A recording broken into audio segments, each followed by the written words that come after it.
Hello and welcome to Ways to Change the World. I'm Krishnan Guru-Murthy, and this is the podcast in which we talk to extraordinary people about the big ideas in their lives and the events that have helped shape them. We're on location, as you can see, this week in the music studio of Yamaha on Wardour Street in Soho, filled with amazing pianos and brilliant acoustics, because my guest this week is the extraordinary musician, broadcaster, composer, Jools Holland. Now, Jools, welcome to the podcast. Thanks very much, Krishnan. You are here with a new album called Piano and Friends. But really, it's the piano that is your friend, isn't it? The piano is my lifelong friend. That's exactly, you have identified that very well. I wouldn't be here now if it wasn't for the piano. And I think the piano can change people's lives. It certainly changed my life because it's given me the path that I've been on in my life and career. And even if it hadn't been my job, I think it would have given me a lifelong love affair with music. Welcome, and thank you for listening to this record that I have made with one of my oldest friends, the piano. But it is a relationship, isn't it? I mean, and a friend is exactly the right way to think of it, I think. Any musical instrument, really, that you have a relationship with, because and it's an emotional thing. I've got old instruments. I've got my grandmother's piano, which my mother then had, that I've got, and it has a resonance of all the people that have played it. But even if I buy, I bought 1930s guitars when I've been in America, and you can feel that they've been played by people that love them. They do. If something's played a lot, it does definitely have some sort of feeling to it.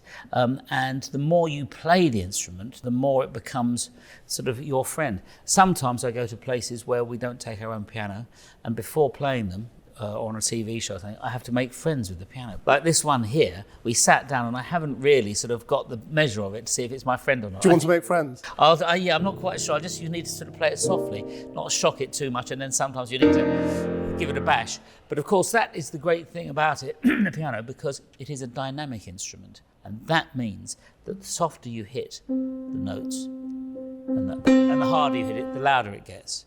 And a lot of instruments aren't like that. So the piano is a percussive instrument. It's like a drum kit. So if you're playing like a drummer syncopating.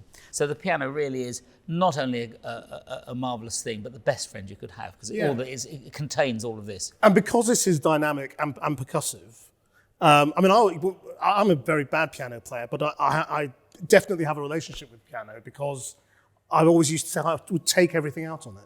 You know, if I was sad, if I was happy, it's just the thing, just sit down and just sort of express what it is you're feeling. Exactly. It's not just a mechanical machine, it's a way of expressing yourself or making yourself feel better or lifting you up or expressing the melancholic. So how did you make friends with the piano? My grandmother had a pianola which was delivered to her house, and I lived with my grandmother for a bit, and it was delivered to them in the 1930s. A pianola is a piano that plays itself, so they have rolls that went round, and it was a very popular thing back in the day, where the popular songs of the day and the concert pianists and people like Fats Waller, the jazz pianist, and the great classical pianist would make rolls, and you'd put it on your piano, press the pedals, and then you'd play the songs. And I remember my grandmother would play me these lovely songs. I mean, she played herself as well, but the pianola, you could have very sort of showy offy pieces, hearing red sails in the sunset, sort of, it's lovely,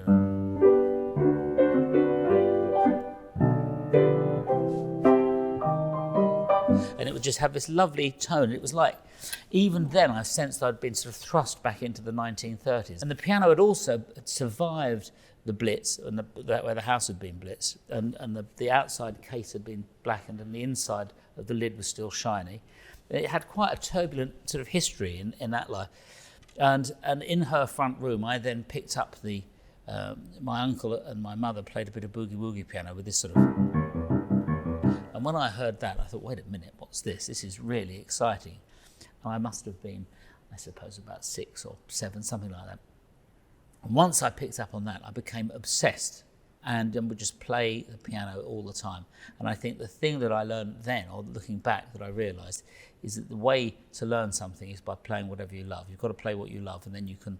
If you're trying to play music you don't like, then you're never going to learn. But if you play what you love, you can do it obsessively, and then you learn. So you didn't have lessons, formal lessons? At first, no. I did everything by ear. I wanted to have. I did go to a teacher briefly, and she wanted to show me the very rudiments, but it seemed so. Because I've been playing. From going from that to the lesson that seemed to be going like this, I thought, this isn't for me. I want to play the boogie stuff. I was then at school, and I was fortunate. I had a great teacher, and he was quite a strict teacher, and I was the only boy in this big sort of school in Greenwich that wanted to do music. And he was an old teacher and knew nothing about popular music, called Mr. Pixley. He wasn't interested, even jazz, he didn't come into his sort of field of reference. He was just a classical person. But of course, the names of the chords are the same for Bach and Beethoven as they are for the Beatles and Oasis. It's the same chords you're using and same terminology. So he taught me the theory of music. And I remember I spun forward, and I was in America, and I did this TV show, and this was this top sort of session band, and I had to sit in with them, and they handed out all these chord charts, and I suddenly realised I understood what they were because of what Mr. Pixley had showed me. And have you still got that pianola? That's the one that... So my grandmother had the pianola, then when she went, my mother had it, and now my mother's gone, I've got it. And when I play that one, it's like putting on a very old pair of gloves, so... Not only was my grandmother and her children learning on it, but her grandchildren learning, and her great-grandchildren would be sort of, they can sort of figure things out on it. So, were you playing in bands young, or? I mean, the thing about you is that you are so broad, and I think your great contribution, it seems to me, is to music in general, is to bring together so many different genres, so many different types of musicians from different backgrounds, classical, rock. And put them in a show, together or in a band. I think that's very good of you to say that. And I think the older I get, the more that I learn that the intention of music is the same. So even if you get things that appear to be completely different, if you've got a sort of symphony orchestra or the Sex Pistols, but actually they're both trying to do the same thing. They're trying to make you feel something. That's the key to it. There's a oneness with music, and it's like you can like all sorts of music. And the more you look, the more you can discover. I discover more about blues music, I discover more about classical music, I discover more about new things that are out all the time, it's a endless sort of mine, and the more you look, the more you find. And it becomes it's a very healthy addiction to have. It's one of the few things that is actually cheap and healthy, and you really can get addicted. But when we're young especially, we're quite tribal about music, and what's cool and what's not, and what you can listen to and what's not, and what's your parents' generation and what's yours. Were you like that? Well, I have to say that is a thing. I wasn't so much like that. And I remember hearing this advert that went, and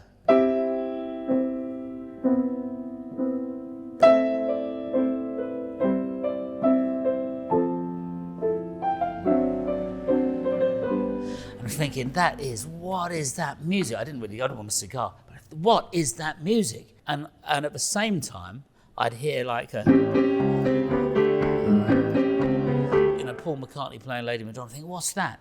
Now, one was from out at the time, because that's when I was growing up, and the other had been written 200 or 300 years before.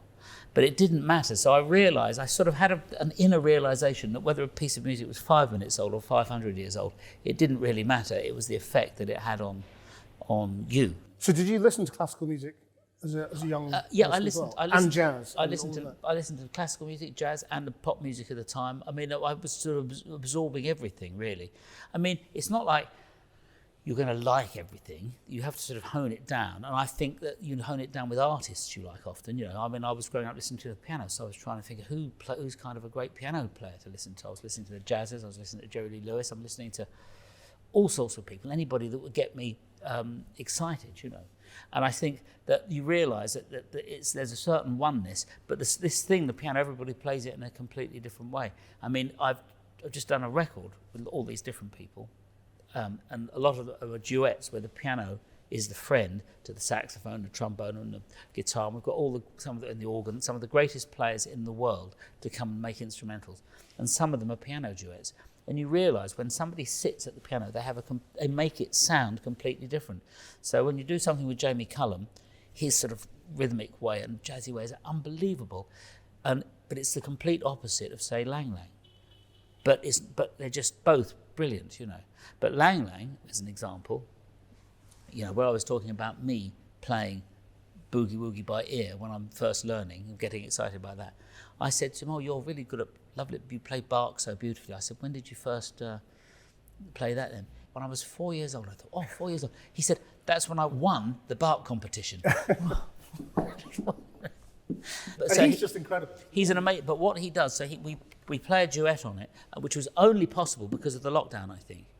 There's been awful things about the pandemic, of course, but one of the silver lining in the cloud was a lot of musicians wanted to work and they couldn't. It's because it's part of their soul, you know, it's part of what they do. And if you'd have said to somebody before then, "Can we do a duet?" "Oh yeah, well I'm in London then," and I'd be saying, "Oh well, I'm away on tour then. What about then? And could you come here?" And just the whole logistics some of it just never worked out. Whereas with the lockdown, everybody was saying, "Well, I'm at home." A lot of people got their own studios, or they go in a studio next door. "Send me what you've got and I'll do it." So that's how a lot of this has become possible. But it was very interesting with Lang Lang because he plays, I've realised in the opposite, he's the greatest master of romantic piano. So where we're playing a piece together and I'm playing this, which is like a percussive part, but when he plays his part, you can hear him playing like this, like. You can hear, I can't do it like he does it, but you can hear each note is complete feeling goes into each note. Can you basically get anybody in the world to play with you now? I mean, you get such a range of people who will come to your record and to your show. I've been, and I am the most fortunate man in the world, really, because I play with some of the greatest people on earth. And so I've been very lucky because it's informed me very well. And I think the thing that I've learned is because over the years, people have often given me a chance, it's very important to give other people a chance. The trick in music is the generosity, and also the great thing, once the music starts playing, you all become the servant of the song. Herbie Hancock, who's like kind of one of the greatest masters of jazz, he came on the show and we played a duet of St. Louis Blues, which actually was that first. That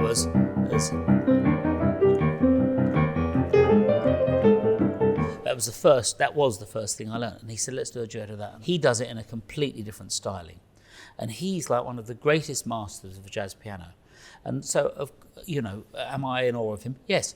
But once the music begins, that part goes out of your mind and you both become the servant of the song. And then once that happens, everything kind of clicks in. So, boogie woogie, can you explain what boogie woogie is?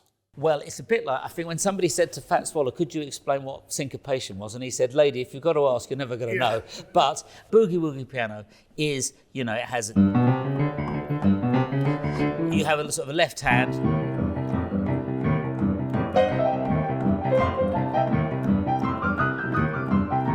but really it's a feeling. So you can have a boogie with a guitar, and I think dance is the key, isn't it? I think dance and a joy. And I think people playing by ear. And of course, historically, we don't know what the people playing by ear sounded like because there was no recording technology. The classical musicians we know because they could write it down, but those dance people will just never know how their boogies sounded. But boogie, as we know it, I suppose it's the music developed by the African American piano players in America from, I suppose, the turn of the 20th century up through the 1940s.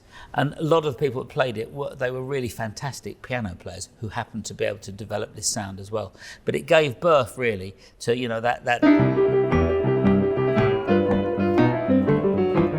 it gave birth to like a lot of like Fats Domino and Little Richard, all those people. And then from that you get the Beatles, and from the Beatles you get all the stuff you got now. So it's a very important, pivotal part of music.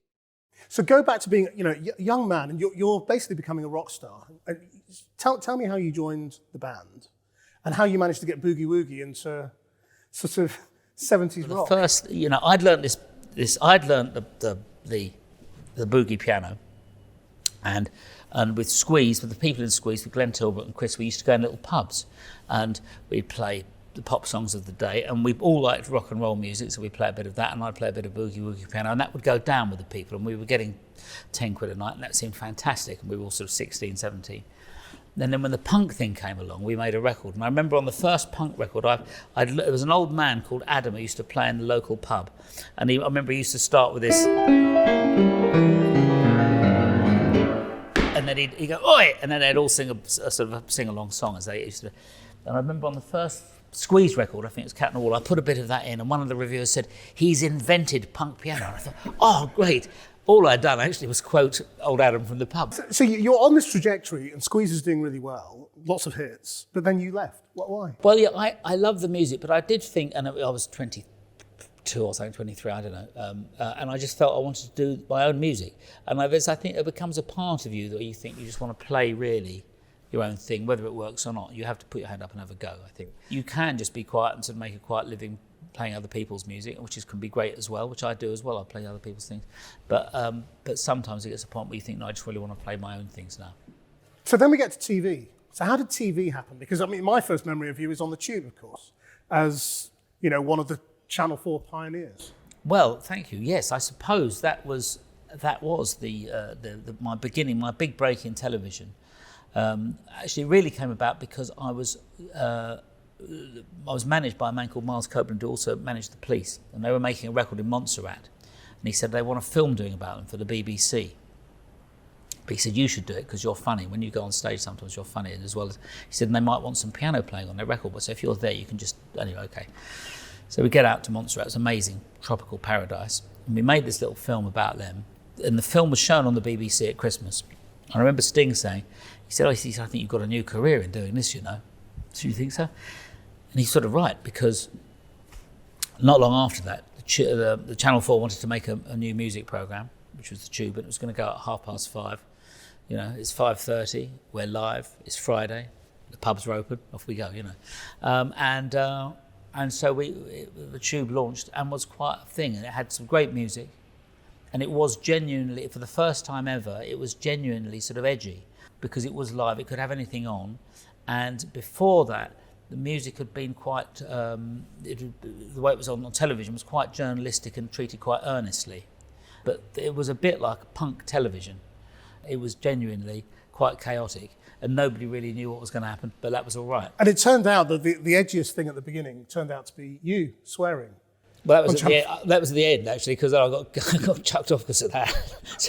But I'd done that at the beginning. I wouldn't have done the... So was that deliberate? No, it was an inadvertent slip of the tongue at the time. And it also, I think one inadvertent slip of the tongue probably wouldn't have got you sacked or in the papers. But there had been lots of incidents, which I hadn't been involved in, let me say. It was the others, sir. But there had been various things that had happened that, I don't know, I can't remember what there was. And so I was used as the example at the end. This man must be stopped. So I was. So jump forward then to later. We talked a little bit about, putting different music and genre and artists together. Was that very much the sort of the conceit of later? That we're just going to have a huge range of people who would never normally be in a room together. What was fortunate about the show was that it was on late at night and it was allowed to just evolve. And it evolved partly from on the Late Show, they'd occasionally have music on. The first series, we didn't have an audience and we didn't have anything. It was literally take it back to absolutely, there was no set, there was nothing. And we had what sort of music we could take, really. And there was all sorts, there were some great things, though. I mean, the Neville Brothers, I think, won the first show, from the New Orleans. There was all sorts of, and you'd have a punk band, and I think it was also the Jesus and Mary chain, all sorts of different, we didn't have any rules about we're going to have this sort of music or that sort of music. We just wanted to have a spread of music.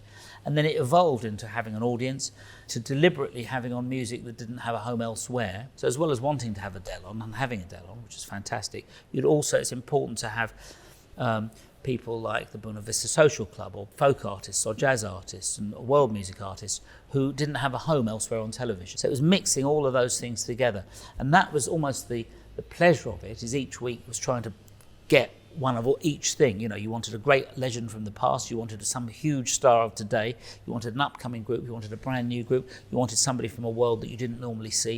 It was mixing those things together, and it's become a beacon of music television, really, because it's going to be its 30th birthday next year. So I hope we're going to have a sort of celebration. But it's much more than a TV show, I think, really. It's an archive now, isn't it? And I think all of those shows should now be available and accessible. The BBC should just put it all out there because it's a music library.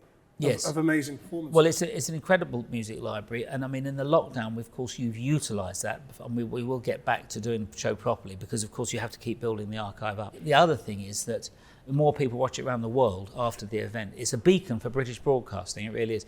A commercial channel wouldn't do it because they'd say, and I did try to do a music show in America, but they would say, well, why are you having these people? And they're not. Why don't you just have really famous people? Then lots of people will watch.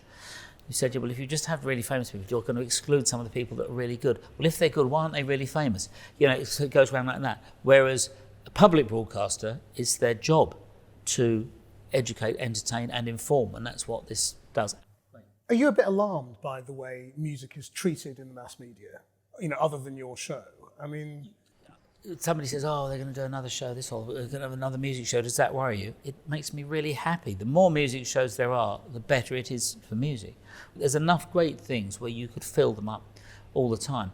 In the ones we've been doing in the lockdown, you look back at the archive, you know, a guest, because we can't have all the bands back in the studio yet. One guest picks their favourite moments, and you realise how many great things there are. But when when those artists came on, often it was before they'd become really well known.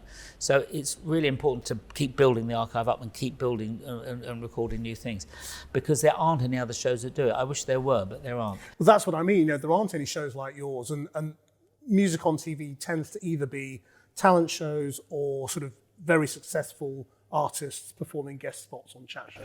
Exactly. So there's nowhere for sort of to discover music. No, that's exactly right. And you know, you can't knock the people going on the sort of talent shows and things, because they're only looking for a break, and the big artists go on the big chat shows because it has a big audience.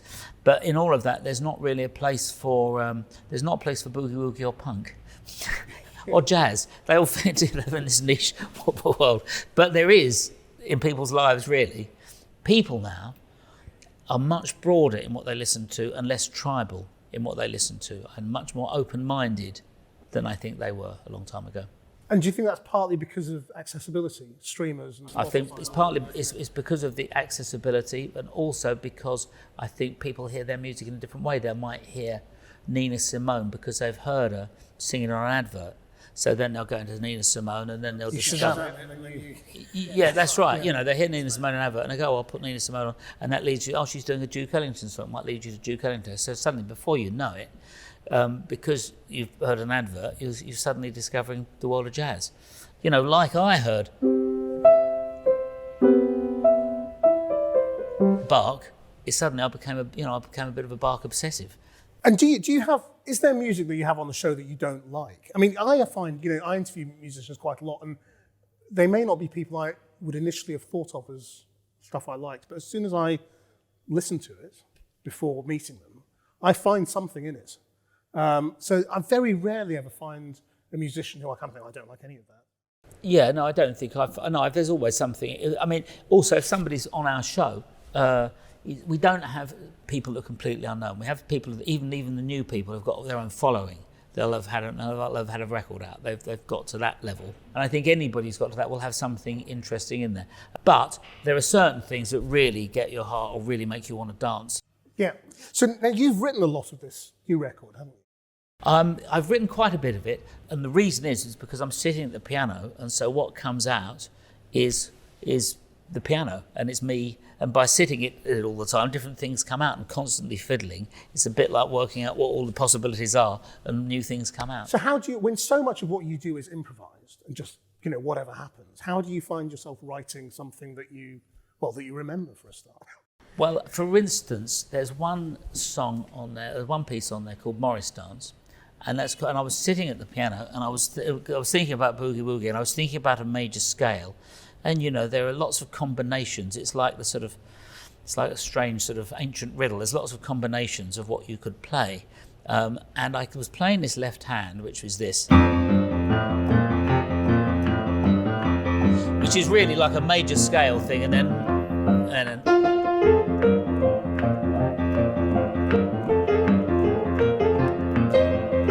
I was just playing playing this riff, and I was trying to hone it down and play, and then sometimes I have to play it a bit slower because it.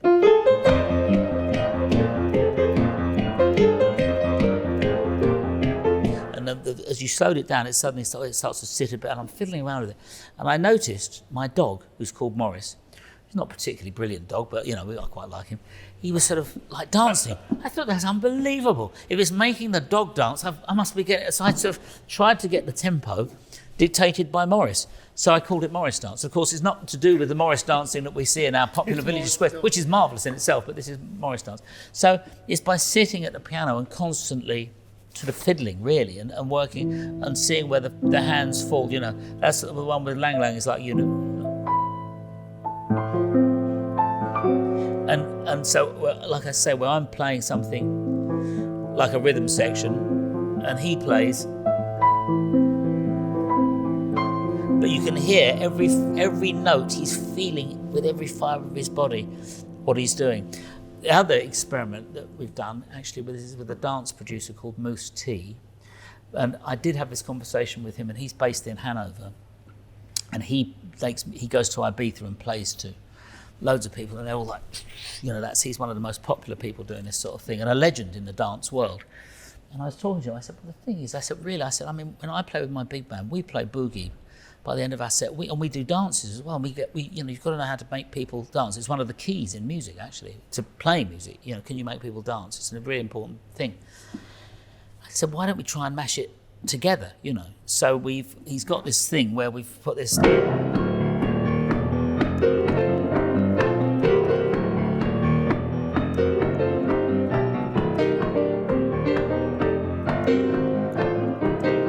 And then it goes.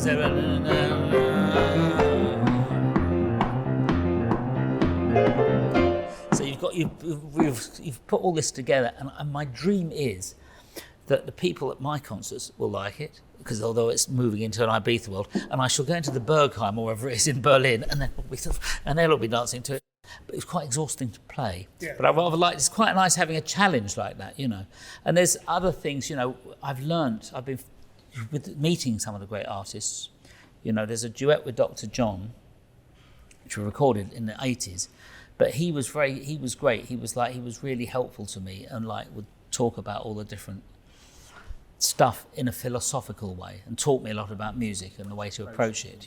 That's almost a comedy routine, isn't it? That duet with Dr. John. Well, we were both wearing. It's on YouTube as well. It is a great YouTube clip.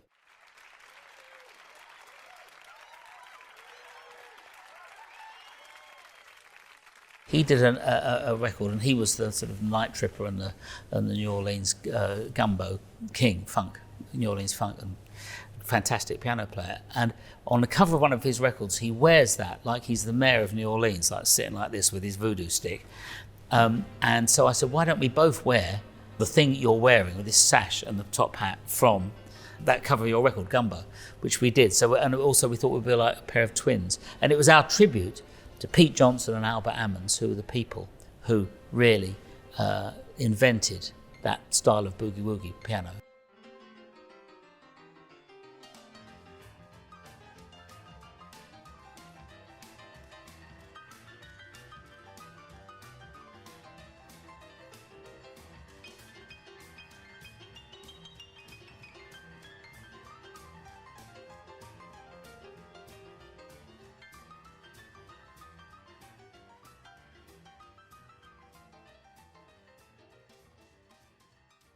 Now, in terms of friends, you do have some, lifelong friends, I suppose, who you still play with. How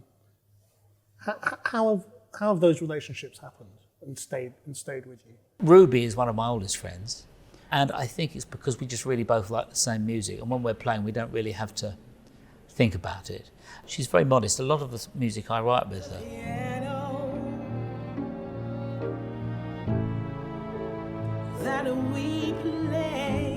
She, at the end of the record, and she's known my family forever, so, she's like an aunt to my children. At the end of the record, there's the song called The Piano, which is about the resonance of the piano which my mother and my grandmother had.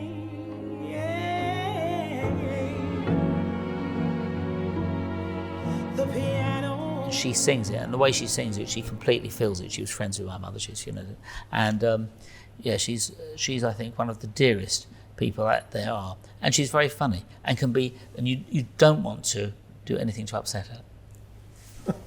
Why? What happens? Too frightening to even think about. But also you're percussionist as well from Squeeze.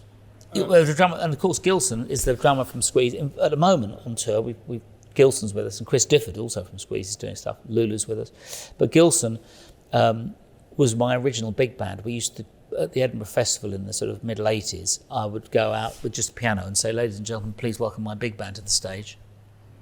And Gilson Lavis would come out, and he sort of it was just him, you know. The other thing that has made all this record possible is there's an incredible man called Nitin Sawhney, who is really unbelievably talented. And he came in to produce the record because my long-term producer had sort of couldn't finish it off for various reasons. And he's sort of done an amazing job of, I'll sort of imagine something, and he'll say, "Oh," I said, "could we do something like this?" And he'll suddenly have written it out or played it. And he's just really a great enabler, fantastic film music composer, fantastic songwriter. He's just amazing. We do this podcast normally through the prism of changing the world, and obviously your music changes the world. But I mean, it strikes me that a lot of your interviews have sort of revealed the angers and politics of rock stars and musicians through the years. But you've been very measured at revealing anything about yourself. And is that because you're not essentially a political person, or because you just want to keep it to yourself? I would probably more want to keep it to myself. I mean, I do often think that if you visit a country, for instance, and you want to know about a country you're visiting, and I'm a keen, we tour, I like doing, we go to, if somebody offers a show that's not very well paid in some way I've never been, I like going because I'm interested in visiting places. And if you want to just learn about a place, you know, it's not much point in looking at the papers and seeing what the politicians of the place are saying. I think it's better to listen to the poets and the artists, and then you'll learn about the place a lot more. So I don't know that I learn a great deal from all the politicians. And so how would you say that's played out in Britain at the moment? You know, when you say look at the artists and the musicians of now, what do you think the artists and musicians are telling us right now about Britain? I think one of the things they're saying, it'd be quite useful if we could tour in Europe, is what a lot of them are saying. I don't think I'm well equipped enough. I'm not a political animal, really. Like a lot of people, I'm sort of, you know, it's what armchair politicians, after a few drinks, give you a few views, but I keep them to myself generally. Do you think this is going to be a creative period, though? I think it is a creative period. I mean, I think a lot of people haven't had anything to do. I think we're going to see a lot of memoirs coming out. But a lot of people, so I think it does. And I think a lot of the artists, a lot of musicians and artists at first thought, "Oh, this is good, we've got a couple of weeks off." A lot of musicians thought that. And then it turns into too long, and it's not doing what you actually do. And you're not, you know, and then people aren't happy because they do the work anyway, whether they were getting paid or not, really. And so it's something they love. So not being able to do it has been hard. And I think that for me, the whole cycle is that whether you're on the television or in your dressing room playing, or whether you're at home playing or playing live to an audience or in a recording studio, that it's all part of the same process. You're plugging into the same thing all the time. And the very important part of that, which is playing live to people, has been taken out of the loop. So it kind of leaves you not able, you know, if you're expressing ideas, you can't, the real way to understand them. It's no good if you just play in your bedroom. You need to go and actually be close to people and get them to, and then you know whether your music whether it's working or not. And if you want to find out the right tempo to play something, play it to people in a big hall over a few nights, and you'll find what the right tempo is. You know, if it's too fast or too slow, you can't find it on your own. So that's the part that's been missing. And if you could change the world in any way, wave a magic wand, what would you do? Well, I think I'd make us all. What I do. Good question. If I ruled the world, I'd insist on good manners and good education for all. Jools Holland, thank you very much indeed. It's been a great pleasure. I don't normally ask this of our guests, but is there any chance you'd play us out? I'd be happy to. Yeah, I'll play out on a little bit of the Moose Tea, half recorded in Hanover, half recorded in Brixton, half recorded in Greenwich, and that's 1.5 places to record it in.